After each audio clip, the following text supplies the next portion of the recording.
What's up, everybody? It's me, the Slickster. Let's see. I figured I'd take a couple moments here, and I pretty much read everybody the intro to this book, Life in the Blues. Well, I got a couple minutes of downtime, and I figured I might as well go ahead and jump in and write a little more. You know, looking kind of scruffy. Rough day. Let's see. Chapter 1, The Ride Up North. September 15, 2006. While sitting in the back right seat of the black SUV, I stared blankly out of the window at the front of my neighborhood, which I figured would be the last time for a long time. I watched intensely as the panoramic view was being snatched from my vision, inch by inch, as we drove farther and farther away. Snapped back to reality. I looked down at the Levi's I was wearing. They were caked with mud and soaked all the way down to my low-top Timberland boots. Even my socks were soaked. Rightly so. I had an extremely long night. I left my house with murder on my mind, tricked a guy out of an ounce of cocaine, got lost, got pulled over, had to bust a shot to get away, got shot at 3 times, got in a high-speed chase, crashed Jason's truck, jumped out of a 2-story window into the darkness without looking, ran a few miles, swam across a river, fell off a cliff, and slept under a shed. It was kind of like a mix between an Ironman competition and a game of tag. All in all, it was quite an adventure. I shook my head slowly while recalling the events of the night before in my mind. The marshal sitting to my left grinned at me confidently. He was basking in the glory of his big catch, me. For a fleeting second, I fantasized slapping the smug grin off his face, grabbing his pistol, and popping his bitch app with it, which might have been an option if I was Tom Cruise for Mission Impossible, but let's get for real. But jumping from an SUV with my hands handcuffed securely behind my black back was not on my bucket list. What do I have to lose? I thought.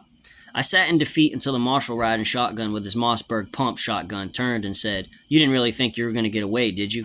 His statement hung in the air like a dense fog. I think I did all right. You know you're going to prison for the rest of your life, don't you? A question with no answer. For what? I asked angrily. Shooting a cop, dummy. Shooting a cop, dummy. I didn't shoot a cop. Yes, you did. No, I didn't. The marshal sitting next to me stared angrily into my steel blue eyes. I was pretty sure if I had the ability to read his mind like Professor X from the X-Men, I would have seen myself on the ground with him putting his size 12 boots to me. I didn't need a mutant ability to read through his fury in his dark brown eyes. We started having an intense staring contest. He looked away before I did. That was a W for me. Where are we going? I asked. Garfield Substation. What's that?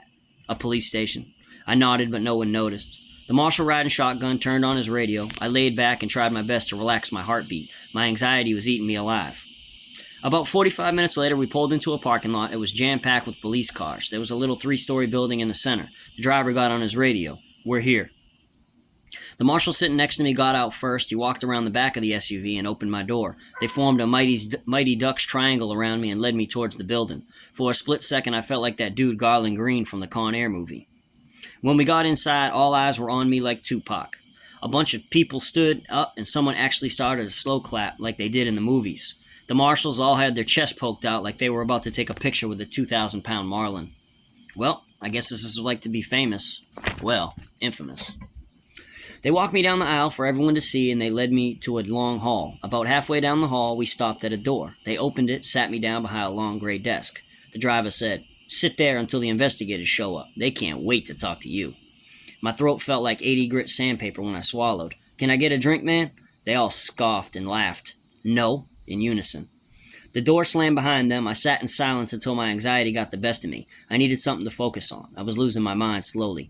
I decided to slide my ass to the edge of the seat and slip my handcuffed hands from behind my back up under my feet and in front of me. Then I slid the chair back, reached over, and pulled the trash can towards me. I removed my boots and shimmied the white ankle socks off. My foot was all waterlogged and pruny. It looked like it belonged to an 80-year-old man. While wringing my socks out, I noticed that the liquid resembled chocolate milk. Chocolate milk, I thought to myself. I shimmied the damp sock back over my foot and carefully slipped my other boot off. The moment the second boot hit the floor, wham, the door slammed open again. All 3 marshals, 2 plainclothes detectives, and a bunch of cops rushed in. "What the fuck are you doing?" "Wringing out my socks," nonchalantly.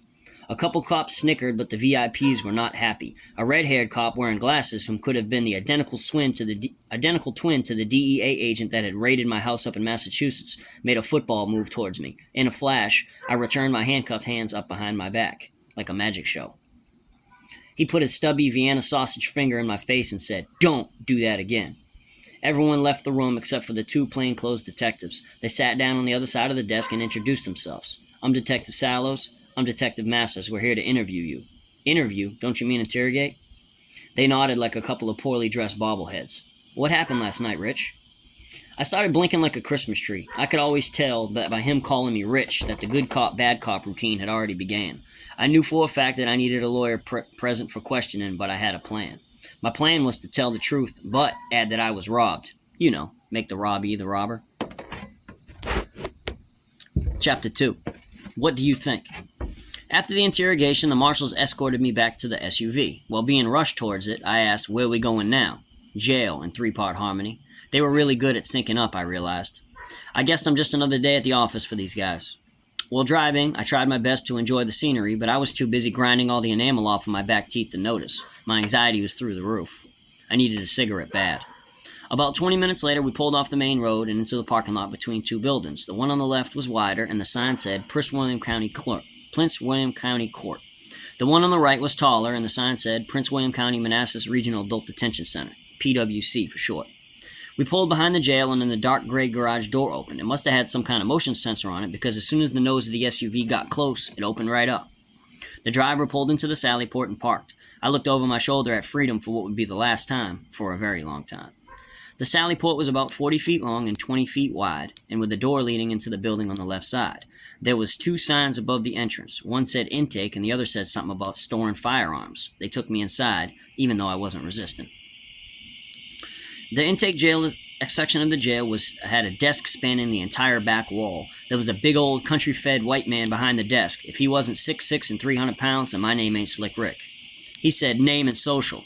I complied with his every request. I sure as hell didn't want to make him angry. Shit, he was already 300 pounds. There was no telling how big he'd get if he hulked out.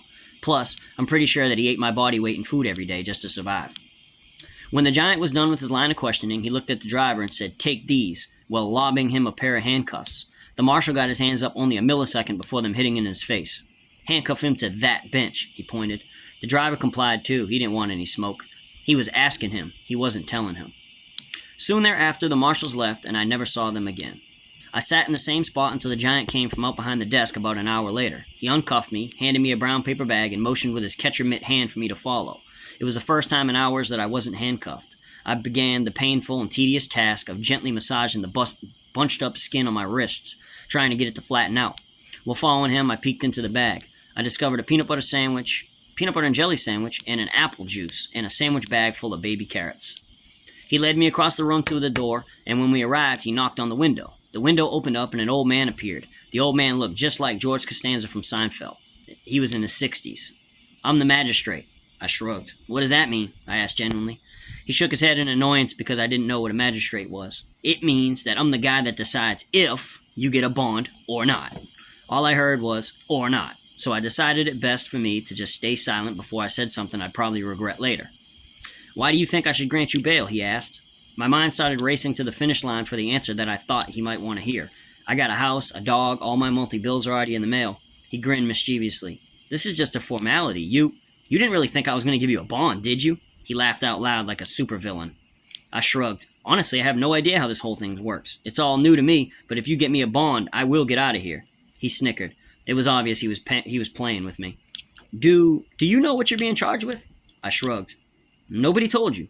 No. Well, right now you're being charged with attempted capital murder of a police officer. All I heard was one word. Murder. Murder? I didn't kill anyone. I said attempt, and that's for the judge to decide. The magistrate looked past me towards the giant. Remand Mr. De Silva into custody. Wham! The window slammed shut. I could still hear him laughing maniacally from behind the wall. His attitude and his decision really disgusted me. The giant walked me to another door and knocked loudly. A balding white man in his 50s appeared. His face, hair, and shirt were all the same color, white. He had 3 stripes on his collar, so I knew he was a sergeant. His name tag said Byers. He looked down at me, rubbing my wrists, and smirked. Why isn't he cuffed? He asked with authority. The giant clenched his jaw, because I wanted him to buck. Here I was, just thinking that he was trying to be nice to me, but all he really wanted me was to buck, so that way he could put his hands on me. The door slid open, and they led me down a really long hallway. It was so dark you could see the waves in it where the concrete had settled unevenly. Once we got halfway to the end, Byers got on his radio, called out a number, and the door on the right side popped open. I stepped into the door frame to peer into the darkness. The giant put his mitt on my back and pushed me into the darkness. That's it. I think I'm just probably gonna do like 2 chapters a night and let it rock like that. Some of them are a little longer, some of them are a little shorter, and I think that because I got so many notations in here, you know, because I need to do the final copy of this thing, that it's gonna be a little tricky to probably read it sometimes, but I can make it through. Appreciate y'all tuning in and listening, and I'm trying to make something out of this thing. So if you know somebody that would be interested in watching stuff like this, if you could just send them my way, you know. I appreciate y'all. Have a good night.